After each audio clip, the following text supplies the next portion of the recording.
Memories શું છે, સારી કે ખરાબ, એ તો તમે જ આપી છે. એ ચોઈસ તમારી છે. આ શરીર સાચવી રાખવાની ચોઈસ નથી, પણ એવી ચોઈસ છે કે તમે પાછળ શું છોડી જાઓ છો, કઈ સ્મૃતિ આપી જાઓ છો વ્યક્તિને. તમને યાદ કરીને એના ચહેરા પર સ્મિત આવે છે કે તમને યાદ કરીને એને એમ થાય છે કે સારું થયું, જે ઉત્તમ થયું. એક કુટુંબમાં મૃત્યુ થયું. બહુ સરસ વાત કરી સોનલબેને અંતિમ ક્રિયાની. મને પોતાને એ દિવસ યાદ આવી ગયો જ્યારે I lost my father. Pravinbhai અહીંયા છે અને મારે કહેવું જ જોઈએ કે એ સમયે મારી સાથે રહેનારા ચહેરાઓમાંનો એક ચહેરો એટલે પ્રવીણ વીરા આપણી વચ્ચે છે આજે. મારા પપ્પા ગુજરી ગયા ત્યારે મને પોતાને પણ એવી ખબર નહોતી કે શું કરવું પડે, કારણ કે અમને લોકોને કોઈને આવું કશું ઘરમાં શીખવાડવામાં આવ્યું જ નહીં. રિચ્યુઅલ્સ શું જોઈશે, કેમ કરવાનું, બેસણું ક્યારે થશે, કોણ નક્કી કરશે, કોણ કહેશે. અને ત્યારે તમને સમજાય કે ખરેખર આ આપણી સંસ્કૃતિના અગત્યના તત્વો આપણે આપણા સંતાનોને આપી જ નથી રહ્યા. કેટલા બધા લોકો આ જગતમાં જન્મે છે, એવરી ડે મોટા થાય છે, અને આપણે એમને એવું કશું જ આપતા નથી કે જે ખરેખર આપણો વારસો છે. મિલકત, જમીન, પ્લોટ, ગાડીઓ, બેંક બેલેન્સ તો આપીએ જ છીએ, પણ જે સાચા અર્થમાં વારસો છે, જે એમને કામ લાગવાનું છે, એ આપણે નથી આપતા. હમણાં બહુ પવન ચાલ્યો છે પુરુષ સમોવડી હોવાનો. દરેક સ્ત્રીને પુરુષ સમોવડી થવું છે. અને ત્યારે હું એક પ્રશ્ન બહુ દરેક સ્ત્રીને જે મને એમ કે મારે બતાવી આપવું છે, મારે સમોવડા થવું છે, મારે આવા થવું છે, ત્યારે હું પૂછું છું કે કોના સમોવડા થવું છે? જેને તમે જન્મ આપ્યો છે એના? કોઈ માં પોતાના સંતાનની સમોવડી થાય? પુરુષને જન્મ સ્ત્રી આપે છે, એ ઉછેરે છે, એ મોટો કરે છે. હમણાં એક બહુ સરસ SMS આવે છે મારા કે પતિ એક એવું બાળક છે કે જેને હવે સાસુ સંભાળી શકતી નથી. વિચારી જુઓ મારી વાત ખોટી હોય. દીકરોએ ફોન કરે કે મમ્મી મારા રૂમાલ ક્યાં છે, અને પતિએ ફોન કરે કે રૂમાલ ક્યાં મૂકી ગઈ છે. જે આપણા પર આધારિત છે, જે કુટુંબની આપણે ધરી છીએ, જ્યાં દરેક માણસ આપણા ઉપર આધાર રાખીને દિવસ પ્લાન કરે છે, ત્યાં આપણે એવું સાબિત કરવાનો પ્રયત્ન હમણાંથી કરતા શીખ્યા છીએ કે હું કેમ કરું, મારે જ કેમ કરવાનું. અને ત્યારે મને એક જવાબ એનો બહુ સાદો એવો સૂઝ્યો છે કે જેને સુખી થવું છે ને એને કરવાનું. આ બહુ સાદો જવાબ. મારે અમદાવાદથી અહીંયા આવવું હોય તો મારે જ નીકળવું પડે. મારાથી કોઈને એમ ન કહેવાય કે તમે જાઓ, હું પહોંચું છું. આપણે કોઈ ડોક્ટરને ત્યાં જઈએ અને પ્રિસ્ક્રિપ્શન લખે તો આપણે એવું નથી કહી શકતા કે લો 500 રૂપિયા વધારાના રાખો, તમે દવા ખાઓ. ખાવી તો પડે. એટલે જેને સાજા થવું છે, જેને સુખી થવું છે, જેને આનંદ કરવો છે, જેને પોતાની જાતની નજીક આવવું છે, જેને માફ કરવું છે, એને કરવું તો જાતે જ પડે. એક ભાઈએ બૂટ ખરીદ્યા, પછી હાથમાં લઈને કહ્યું કે આ ચાલશે? એટલે પેલા ભાઈએ જે વેચી રહ્યા હતા એને જવાબ આપ્યો કે ના, પહેરવા તો પડશે. પહેર્યા વગર નહીં ચાલે. આવું આપણી સાથે થવા માંડ્યું છે. ડિજિટલ, ઓટોમેટિક ના જમાનામાં આપણને લાગે છે કે માણસ પણ ડિજિટાઇઝ થઈ ગયો છે, ઓટોમેટિક થઈ ગયો છે, રિમોટથી ચાલે છે. આપણે જેમ બટન દબાવીશું એમ સંબંધો બદલાશે. આપણે જેમ ટીવીની ચેનલ સર્ફ કરીએ છીએ એવી રીતે સંબંધોની ચેનલ સર્ફ થશે. આપણે જે ઈચ્છીશું એ ચેનલ લઈ આવીશું, આપણે જેમ કરવા માંગીશું એમ થશે. પણ અનફોર્ચ્યુનેટલી એવું થતું નથી. અને એવું નથી થતું ત્યારે બહુ જ મોટું ફ્રસ્ટ્રેશન આવે છે. આપણને બધાને એમ થાય કે હું કહું છું એમ કરતા નથી. અને આ દરેક માણસ સાથે છે. આપણે સલાહ આપીએ ત્યારે આપણો પહેલો આગ્રહ એવો હોય છે કે સલાહ માનો. કેટલા બધા લોકો કહે છે સવારે ફોરવર્ડ મોકલો, મોર્નિંગ મેસેજીસ. સવારે 6, 6:30 હજી તો આંખ ખુલી હોય ત્યાં જ્ઞાનના તમાચા પડે. આ લોકોને જો તમે બપોરે પૂછો 2, 3, 4 વાગે કે તમે આજે શું મોકલેલું, ખબર છે તમને બધાને? એમને ખબર નથી હોતી, કારણ કે આ ફોરવર્ડ છે ને, મોકલી દેવાનું, આપણે નહીં રાખવાનું. રાખીએ તો વાંચવા પડે, વાંચીએ તો ક્યાંક મનમાં અસર કરે. ગમતા રહેવું એ માણસ માત્રની જરૂરિયાત છે.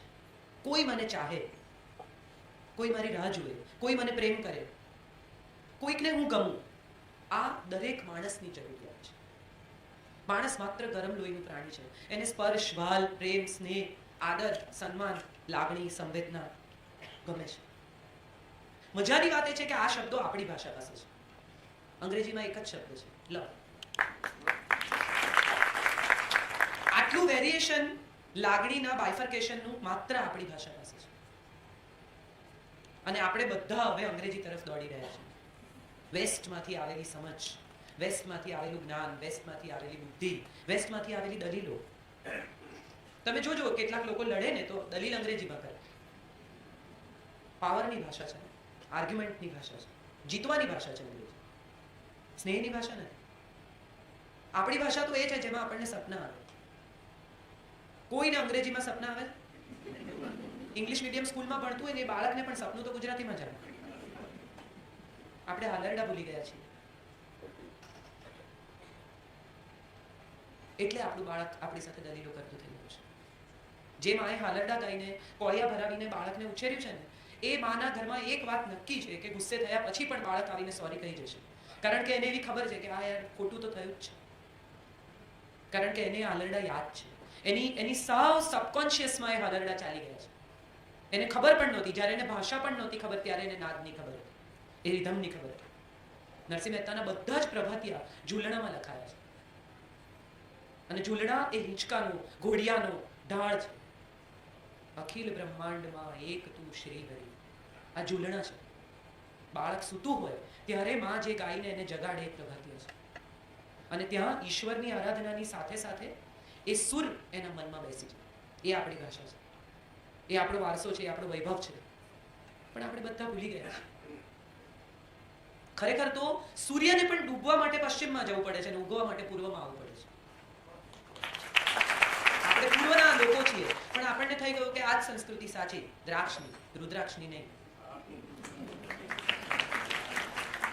અને એટલે આ સમસ્યા શરૂ થઈ ગઈ છે. માણસ જ્યારે ઓરિજિન ભૂલી જાય ને ત્યારે ગૂંચવાડા થાય. તમે તમારું પોતાનું ઘર ભૂલી જાઓ તો શું થાય? એવી આ સ્થિતિ છે. 4 રસ્તે ઊભા રહીને આપણે પૂછીએ છીએ કે આ સરનામું ક્યાં? માટે આપણે નહીં ઊભા છીએ. વિકાસ બહુ જ અગત્યનો છે. ટેકનોલોજી એથી પણ અગત્યની છે. હું ગાંધી વિચારની નથી કે ગામડાઓ તૂટી જશે તો આમ થશે, યંત્રો આવશે તો લોકો ભૂખે મરશે. ના, યંત્રો અનિવાર્ય છે, પણ યંત્ર અને માણસનો ભેદ સતત સમજવો પડશે. પરફેક્ટ હસબન્ડ એના પર જ આધારિત કથા છે. એક પત્ની ઓર્ડર કરે છે, પતિ એનો પતિ બહારગામ જાય છે અને એ જાહેર ખબર વાંચે છે કે અમે કમ્પ્યુટર ઓપરેટેડ પતિ બનાવી આપીશું.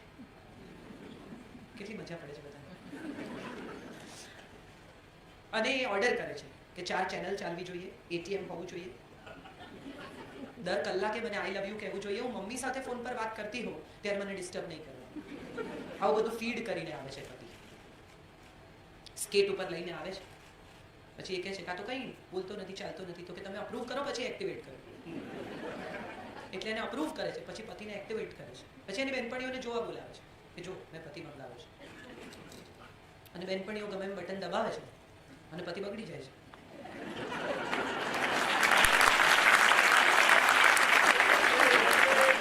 અને પછી એને બોલાવે છે રિપેર કરવા, અને માણસ એ બેનને ખખડાવે છે કે જુઓ એક સાદી વાત સમજી લો, આ તમારો નોર્મલ પતિ નથી, આને ગમે એમ ઓપરેટ નહીં કરવાનું, એનું મેન્યુઅલ વાંચીને ઓપરેટ કરો. સંબંધોમાં પણ આવું જ થાય છે. આપણે ગીતા મૃત્યુ પછી વાંચીએ છીએ સામાન્ય રીતે. ખરેખર ગીતા એ જીવન જીવવાનું મેન્યુઅલ છે.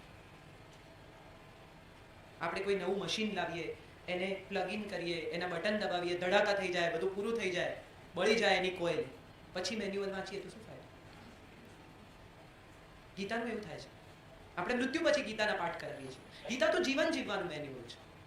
વિચારી જુઓ કે એક માણસ જેની પાસે તમામ તાકાત હતી, એક સુદર્શન ચક્રમાં એ બધાને મારી નાખતો, પણ એણે કહ્યું હું ન્યાસ્તિ શસ્ત્ર અયુધ્યમાં, હું હથિયાર નહીં ઉઠાવું, યુદ્ધ નહીં કરું. યુદ્ધ નહીં કરવું એવું કોણ કહી શકે? એ જ જે યુદ્ધ કરી શકે એમ હોય છે. માફ કોણ કરી શકે? જેનામાં સજા કરવાની તાકાત હોય. 3-4 ફૂટનો માણસ જઈને 6 ફૂટ 2 ઇંચના માણસને એમ કે જા જા મેં તને માફ કર્યું, તો એ કોમેડી દ્રશ્ય છે. પેલો પણ હસીને એમ કે સારું હા થેન્ક યુ, તમે મને માફ કર્યું એ બદલ. પણ એક 6 ફૂટનો માણસ જેના બાયસેપ્સ મજબૂત હોય અને પેલા માણસને ખબર હોય કે આ એક હાથે મને ઉંચકી લેશે, એ જ્યારે એમ કે જા માફ કર, નીકળ, ત્યારે એ દ્રશ્યનો કોઈક અર્થ બને છે. ન્યાસ્તિ શસ્ત્ર અયુધ્યમાન એ કહી શકે કે જેની પાસે યુદ્ધ કરવાની એટલી તાકાત છે કે એક જ સુદર્શન ચક્રમાં સર્વેનો વિનાશ કરી શકે. અને તેમ છતાં જેના ખભે યુદ્ધ છે, જેના ગાંડીવ પર આ સમગ્ર યુદ્ધનો મદાર છે, એ માણસે રથની મધ્યમાં જઈને કહ્યું, ત્યાં ઊભા રહીને, હું તો નહીં લડી શકું, મારા તો ગાત્રો શિથિલ થઈ ગયા છે, ગળું સુકાય છે, પગ ઢીલા થઈ ગયા છે, મારાથી નહીં થાય. વિચારી જુઓ કે મને અહીંયા બેસાડે, મારું સન્માન કરે, આવડો મોટો બુકે આપે, સોનલબેન એટલું 4 પાનાનું મારા વાંચે, અને પછી હું અહીંયા આવીને કહું કે હવે મારાથી નહીં બોલાય. આટલા થોડા લોકોની સામે, ત્યાં તો 18 અક્ષૌહિણી સેના ઊભી છે, અને એણે કહ્યું મારાથી નહીં કરાય. કેવું ફ્રસ્ટ્રેશન આવ્યું હશે એ માણસને, કે બધું તારા આધારે નક્કી કર્યું, હવે ના પાડે છે છેલ્લી ઘડી, અને છતાં એ ફ્રસ્ટ્રેટ નથી થતા. એ આખો અર્જુન વિષાદ યોગ ફક્ત અર્જુનને સાંભળે છે. બહુ સાયકેટ્રિક ટ્રીટમેન્ટ છે. પહેલા એને બોલી લેવા દે છે, ખાલી થઈ જાય છે અર્જુન. એને જે કહેવું છે તે બધું રિક્ત કરી નાખે છે. મેં જેમ કહ્યું ને કે ખાલી થવું પડે. પહેલા બધું એનું ફ્રસ્ટ્રેશન, એનો વિષાદ, એની તકલીફ, એના સવાલો, એની સમસ્યા બધું ખાલી થાય છે. અને પછી કૃષ્ણ કહેવાનું શરૂ કરે છે, યદા યદા હિ ધર્મસ્ય ગ્લાનિર્ભવતિ ભારત, ત્યારે હું જન્મ લઈશ. તકલીફ આવશે તો હું આવીશ. રોજ સવારે ઉઠીને કેવું તારે ઘેર તું ઘંટડી વગાડી છે એટલે હાજર થઈને નહીં પૂછું, બોલ માગ માગ માગે આપું. તને તકલીફ પડશે ત્યારે હું આવીશ. અને આપણે બધા શું કરીએ છીએ? તકલીફની ફરિયાદ કરીએ છીએ. પણ કોઈએ ક્યારેય એવો વિચાર કર્યો છે કે આપણા એક પણ ઈશ્વર, એક પણ દેવ, એક પણ ભગવાન તકલીફ વગર આગળ નથી વધ્યા? દક્ષ પ્રજાપતિને ત્યાં સતી જાય છે, શિવનું અપમાન થાય છે અને આત્મવિલોપન કરે છે, અગ્નિમાં કૂદી પડે છે. શબ લઈને શિવ પોતાની પત્નીનું આખા પૃથ્વી પટે ભ્રમણ કરે છે અને એના 52 ટુકડા કરે છે વિષ્ણુ, જેમાંથી એક અંબાજી છે હૃદય જ્યાં પડ્યું છે ત્યાં, અને બાકીની 51 શક્તિપીઠો. કૃષ્ણ રાધાને છોડી દીધી અથવા રાધાને મૂકીને નીકળ્યા, કોઈ દિવસ એમને કદી પાછા વળીને જવાનું મન જ નહીં થયું. કોઈ દિવસ એવું નહીં થયું હોય કે અરે રે હું ક્યાં ત્યાં એને મૂકી આવ્યો. 8 રાણીઓ, પણ એમાં કોકે પ્રેમ પત્ર લખીને જબરજસ્તી કરી, કોકને જંગલમાંથી લઈ આવ્યા, કોકને મણી માટે પરણ્યા. ક્યાંય સ્નેહ લગ્ન નથી. ફરક છે. આ બહુ સરસ મહાભારતનો સૌથી ડ્રામેટિક પ્રસંગ છે. પરીક્ષિત મૃત જન્મે છે. ઉત્તરાના ગર્ભ ઉપર અશ્વત્થામાનું તીર પડે છે, બ્રહ્માસ્ત્ર, અને પરીક્ષિત મૃત જન્મે છે. અને દ્રૌપદી ખૂબ ઉશ્કેરાટમાં રાજ્યસભામાં જાય છે અને એને કહે છે કે તે તો કહેલું કે પાંડવોનો વંશ રહેશે, તું મારી સાથે પણ જુઠ્ઠું બોલે. બધાની સાથે તો તે જે કર્યું તે ભલે કર્યું, મારી સાથે પણ કર્યું. કૃષ્ણ કંઈ જ નથી કહેતા, ઊભા થાય છે, એની સાથે સૂતાગારમાં જાય છે જ્યાં કદી પુરુષ છે, ડિલિવરી રૂમમાં પાણીની અંજલિ ભરે છે અને 6 શ્લોકો બોલે છે.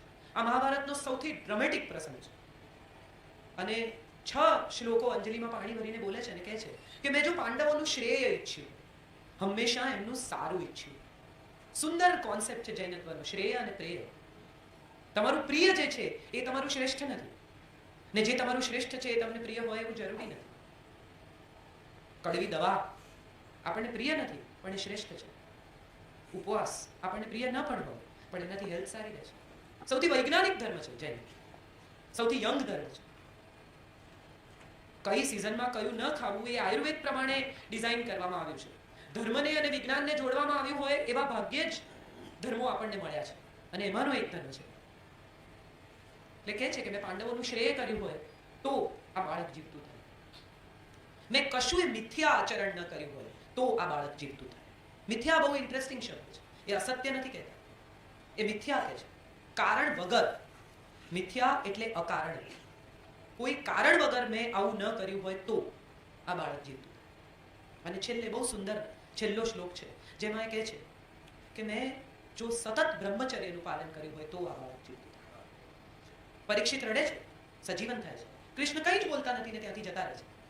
એટલે પાછળ ઉભેલા સત્યભામા દ્રૌપદીને પૂછે છે કે આ બ્રહ્મચર્યનું શું કહી ગયા? હું તો સમજી નહીં. અને ત્યારે દ્રૌપદી એને કહે કે એના 8 લગ્ન દેહ લગ્ન છે, સ્નેહ લગ્ન નહીં. ફરજનો ભાગ છે. વંશ ચલાવવા માટે, કોઈને બચાવવા માટે એને પત્ર લખે છે રૂકમણી કે મને લઈ જાઓ, મારા શિશુપાલ સાથે વિવાહ થયા છે.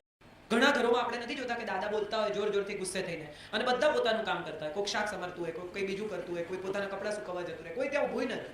અને તમે એમ કહો કે આટલું ગુસ્સે થાય છે તો કે એમને ટેવ છે, હમણાં ઠંડા પડી. ગુસ્સાની નોંધ લેવાની બનતી છે. પ્રેમનું પણ આવું જ છે. રોજ છલકાયા કરે, રોજ ડોળાયા કરે, રોજ પતિ સાંજે ઘરમાં દાખલ થતાની સાથે ચપ્પલ ઉતારતી વખતે કે આઈ લવ યુ, તો આપણને એમ થાય કે હવે બંધ કરે તો સારું. કોઈનો ફોન હતો એવી રીતે પૂછે કે આઈ લવ યુ. પણ ક્યારેક ખરેખર એમ લાગે કે આજે કોઈ હાથ પકડીને એમ કે હું છું, અને ત્યારે એનું મૂલ્ય કેટલું બધું વધી જાય છે. એકબીજાને ગમતા રહેવા માટે ક્યારે શું કહેવું અને ક્યારે ચૂપ રહેવું, આ બે વસ્તુ બહુ જરૂરી છે. ટેકનોલોજીની વાત મેં કરીને ઇન્સ્યુલેશનની જેમ, એવી રીતે ચોઇસ છે. કઈ ચેનલ ક્યારે જોવી, કઈ ચેનલ ક્યારે ખોલવી, આ પણ બહુ અગત્યનું છે. બેબી ટીવી 12 વર્ષનું છોકરું જોતું હોય તો માં આવીને કે આ કરે જ શું, આ ટીવી જુએ છે. આપણે બાળકને અમુક પ્રકારની ફિલ્મો જોતા રોકીએ છીએ. આ એવી વાત છે કે દરેક વસ્તુ દરેક વખતે સારી ન પડે. સંબંધોમાં પણ આ એટલું જ અગત્યનું છે. માણસ તરીકે આપણે જે છીએ, જેમ છીએ, જેવા છીએ, એવા કોઈ આપણને સ્વીકારે એવો જો આપણો આગ્રહ હોય તો એટલું આપણે સામે તો આપવું જ પડે. ઇન્વેસ્ટ કરવાની વાત બહુ ઇન્ટરેસ્ટિંગ છે, અને તમે તો બધા વ્યાપારી છો, તમને બધાને સમજ પડે છે કે વેસ્ટ અને ઇન્વેસ્ટ વચ્ચે એક જ શબ્દ છે, અને એ છે ઇનવેસ્ટ. ગળી જવું, વેસ્ટ કરવું, ફેંકી દેવું, એને બદલે ઇન્વેસ્ટ કરવું, નાખી દેવું અંદર, ગળી જવું, નમતા રહેવું, સોરી કહી દેવું, પ્રેમથી વર્તવું, સાંભળી લેવું, આમાં કોઈ ઘસાઈ જતું. એનો અર્થ એવો નથી કે તમે નબળા છો, એનો અર્થ એવો નથી કે તમે જવાબ આપી શકો એમ નથી, એનો અર્થ એવો પણ નથી કે તમને આવડતું નથી, એનો અર્થ એવો પણ નથી કે તમે ઝઘડી શકો એમ નથી. એનો અર્થ એવો છે કે આ તમારી ચોઇસ છે. તમે મોટા થઈ ગયા છો. હવે તમે એ બાળક નથી રહ્યા કે જેણે કંપાસ છૂટો ફેંક્યો તો તમે સામે ફેંક્યો. આપણી દીકરીઓને આપણે બહુ સરસ વાત એમણે કરી, છેલ્લી વાત કરી દો પછી આપણે પ્રશ્નોત્તરી કરીએ. આપણી દીકરીઓને આપણે બહેના મુझे कुछ है कहना, બહુ સરસ વાત છે, પણ પ્રી મેરેજ કાઉન્સેલિંગમાં ફક્ત દીકરીઓ જ કેમ, દીકરાઓ કેમ નહીં? કેમ આપણા દીકરાને આપણે એવું શીખવવા તૈયાર નથી કે બેટા તારી પત્ની કામ કરતી હોય અને ક્યારેક જો મોડી આવે તો 1 કપ ચા બનાવજે, એમાં પુણ્ય છે. કેમ આપણે આપણા દીકરાને એવું નથી શીખવતા કે બેટા કોઈક દિવસ તારી પત્નીની આંખમાં આંસુ આવે તો એને પૂછજે કે તને શું થાય છે, તને તારું પિયર યાદ આવે છે, તને કઈ તકલીફ થાય છે, તને કોઈ કંઈ કહ્યું? કેમ આપણે આપણા દીકરાને એવું નથી શીખવતા કે એની પત્નીને એટલો જ સ્નેહ અને સન્માન કરે જેટલો એની માને કરે છે? હું માનું છું આ એક એવી જગ્યાએ આપણે આવીને ઊભા છીએ કે પરસ્પરનો સ્નેહ, એકબીજાને ગમતા રહે. કોઈ એક વ્યક્તિ બીજી વ્યક્તિને ગમતી હોય તો બીજી વ્યક્તિ પણ એને ગમવી જોઈએ. કેટલી બધી મમ્મીઓને હું જોઉં છું ત્યારે એમ કે મારા જમાઈનો સ્વભાવ બહુ સરસ છે, મારી દીકરી જોબ કરે છે એટલે વહેલી ઘરે ના આવી હોય ને તો મારા જમાઈ શાક સમારી રાખે, અમુક પ્રકારનું કામ કરી રાખે, અને મારી વહુ જુઓ 7 વાગે આવે ને પછી રસોઈ શરૂ કરે. મારો દીકરો બિચારો 8:30 જમે, 5 વાગ્યાનો આવ્યો. થોડું મોડું પણ સમજાય. કેમ આવા બે સ્ટેન્ડર્ડ છે આપણા ઘરોમાં? કેમ એવું છે કે મારું અને પાંડવોનું, મામકહ અને પાંડવા આવા જુદા છે? પુત્ર કરતા જે વધુ છે એ પુત્ર વધુ છે, જે કુળને વધારે છે તે કુળ વધુ છે. આવું કેમ આપણે નથી વિચારી શકતા? જે આપણને ટોકે છે એ આપણા પતિની માં છે, ભલે આપણી નથી. એવો વિચાર કેમ નથી આવતો? હું માનું છું આ બહુ સાદા જિંદગીના નિયમો છે જેને આપણે બહુ સાદી રીતે સમજવા જોઈએ. આ રોજિંદી જિંદગી છે અને રોજિંદી જિંદગીને કોમ્પ્લેક્સ બનાવ્યા વિના એકતા કપૂરની સિરિયલ્સ જે શીખવે છે એમાં કાંઈ કામનું નથી. આ જગતમાં એવી કોઈ સ્ત્રી નથી જે બીજી સ્ત્રીની દુશ્મન. હું અમદાવાદમાં રહું છું ને મેં રાયટ્સના સમયમાં જોયું છે કે હિન્દુ મુસ્લિમ પુરુષો બહાર લડતા હોય અને પાછલા બારણે સ્ત્રીઓ દૂધ, શાકભાજી, ખાંડ એક્સચેન્જ કરતી. કંઈ લેવા દેવા નથી એમને આ લડાઈઓ સાથે, યુદ્ધ સાથે, આ લોહી રેડા એની સાથે. સ્ત્રીઓ કદી યુદ્ધમાં ઉતરી નથી. સ્ત્રીઓના ખભે યુદ્ધનો ભાર મૂકવામાં આવ્યો છે. દ્રૌપદીને કહેવામાં આવ્યું છે તારે લીધે મહાભારત થયું. એ રમીતી જુગાર. એને તો પ્રશ્ન પૂછ્યો કે પહેલા મને હાર્યા કે એમને હાર્યા? સીતાને કહ્યું કે તારે લીધે રામાયણ થયું, તે માગી કાંચે સુવર્ણ મૃગની. ના પાડવી જોઈએ, શું કામ ગયા? નહીં લાવો એવું કહ્યું તો સવાલ એ નથી. સવાલ એ છે કે એના ખભે આ યુદ્ધનો ભાર મૂકવામાં. સ્ત્રીના ખભા નાજુક છે, વાત સાચી, પણ એના નાજુક ખભા ઉપર આખી સંસ્કૃતિનું વહન થાય છે. જનરેશન ટુ જનરેશન સ્ત્રી લઈ જાય છે. અને હું માનું છું કે ગુજરાતની સ્ત્રીઓ સેફ છે એવું લોકો જ્યારે કહે છે, બીજા સ્ટેટમાં જઈએ, બિહાર, યુપી, અને આપણને સમજાય કે કેટલી બધી સેફ છે ગુજરાતની સ્ત્રીઓ, ત્યારે એનું કારણ ગુજરાતની સ્ત્રી નથી, એનું કારણ ગુજરાતની પોલીસ નથી, એનું કારણ ગુજરાતના પુરુષો છે. એને એવું શીખવવામાં આવે છે કે તારી બહેન, તારી માં જેટલી અગત્યની છે એટલી જ દરેક સ્ત્રી અગત્યની છે. અને આપણા ઘરોમાં આપણા સંસ્કારોમાં સિંચન થાય છે. એ સંસ્કારો હાલરડામાં માએ શીખવે છે. હું ફરી એકવાર ત્યાં જ પાછી આવું છું કે માણસે જો માણસને ગમવું હોય તો સૌથી પહેલી જરૂરિયાત એ છે કે પોતાની જાતને ગમે. મારી પાસે ગ્લાસમાં બોટલમાં પાણી હશે તો હું તમને પાણી આપીશ. મારી પાસે કાદવવાળું પાણી હશે તો હું તમને કાદવવાળું પાણી આપીશ. મારી પાસે જે હશે તે હું શેર કરીશ. હું ભીતરથી જ ભરેલી છું નેગેટિવિટીથી. તમને શું આપીશ? મારી અંદર જ એટલો બધો કાદવ છે કે હું જ્યારે બોલીશ, મોઢું ખોલીશ ત્યારે હું ફક્ત કાદવ જ ઓકીશ. મારી અંદર જ એટલી બધી ગરમી છે કે હું મોઢું ખોલીશ તો એમાંથી આગ જ નીકળશે. પણ મારી અંદર શાંતિ છે, મારી અંદર સુખ છે, મારી અંદર ચેન છે, મારી અંદર બીજાને આપવા માટે કશુંક છે તો હું આપી શકીશ. સમસ્યાઓ કોને નથી? હું કોઈ સમસ્યામાંથી પસાર જ નથી થઈને આવી બધી ડાયડાઈ વાતો કરું છું એવું નથી. પણ હું એવું શીખી છું કે મારી દરેક સમસ્યાએ મને થોડી વધારે મજબૂત કરી છે. મારી દરેક સમસ્યાએ મને એવું શીખવ્યું છે કે એ સમસ્યાની સામે કેવી રીતે ઊભા રહેવાનું અને બીજા જ્યારે એ સમસ્યામાં આવે ત્યારે એની શું મદદ કરવાની. ઘરમાં કોઈનું ડેથ થાય ત્યારે સમજાય કે પોતાના પિતાને રોજ થોડા મરતા જોવા એટલે શું. અને હું માનું છું કે એ પછી જ સમજાય કે કોઈના પિતા બીમાર હોય તો જઈને ઊભા રહેવું જોઈએ. ત્યાં સુધી તો આપણને ખબર જ નથી હોતી કે દુઃખ શું છે. એટલે દુઃખની ફરિયાદ કરવાને બદલે દુઃખમાંથી આપણે લેસન લઈએ અને બીજાના દુઃખમાં જઈને ઊભા રહીએ કે કમસે કમ મારી પાસે કોઈ નહોતું પણ તારી સાથે હું છું. અને વિચારી જુઓ કે જો દરેક માણસ પોતાના ઘરનું આંગણું ચોખ્ખું કરશે તો શહેર જ ઓટોમેટિક ચોખ્ખું થઈ જશે. આમાં બહુ લાંબી દુનિયા બદલવાની જરૂરત જ નથી. રોજ સવારે ઉઠીને ઝાડુ લઈને તમારા સોસાયટીમાં વાળો તો ચાલશે. તમે તમારું આંગણું ચોખ્ખું કરો, બાજુવાળા એનું કરે, બીજા એનું કરે તો ઓટોમેટિક શહેર ચોખ્ખું થઈ ગયું. કોઈએ કંઈ કરવાની જરૂરત જ નથી. દરેક માણસ પ્લાસ્ટિક નહીં ફેંકે તો ગ્લોબલ વોર્મિંગ ઓટોમેટિક અટકી જશે. દરેક માણસ કાર્પૂલનો વિચાર કરશે તો ઓટોમેટિક પેટ્રોલ ઓછું વપરાશે. 20 વર્ષના હોઈએ ને ત્યારે એમ થાય દુનિયા બદલી નાખીએ. 40 ના થઈએ ત્યારે એમ થાય કઈ નહીં, ચલો દેશ તો બદલીએ. 60 ના થઈએ ત્યારે એમ થાય કઈ નહીં, સ્ટેટનો ઉદ્ધાર કરીએ. અને 80 વર્ષે સમજાય કે જાત બદલી હોત ને તો બધું બદલાયું હોત.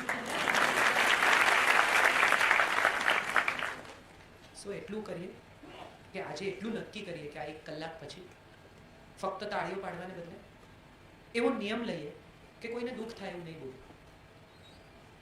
જીભ ખોલીશ ત્યારે કાં તો સારું બોલીશ ને કાં તો ચૂપ રહીશ.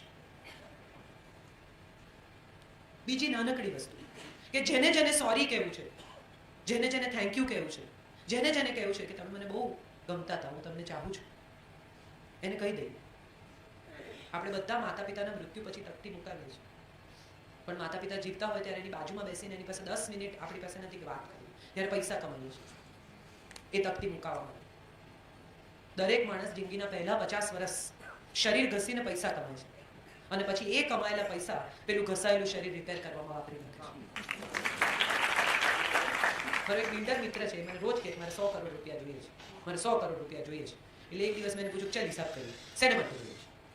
એટલે એમ કે મારા વાઈફને દુનિયા બતાવી છે 5 કરોડ રૂપિયા, પછી કે છોકરાઓને બેસ્ટ એજ્યુકેશન 5 કરોડ દીજા, પછી ઉત્તમ ઘર બાંધવું છે 5 કરોડ ત્રીજા, પછી એટલે સહેજ અટક્યું. મારા ગડપણ નામે કીધું હા 5 કરોડ ચોથા, પછી મમ્મી પપ્પા 5 કરોડ પાંચમું, પછી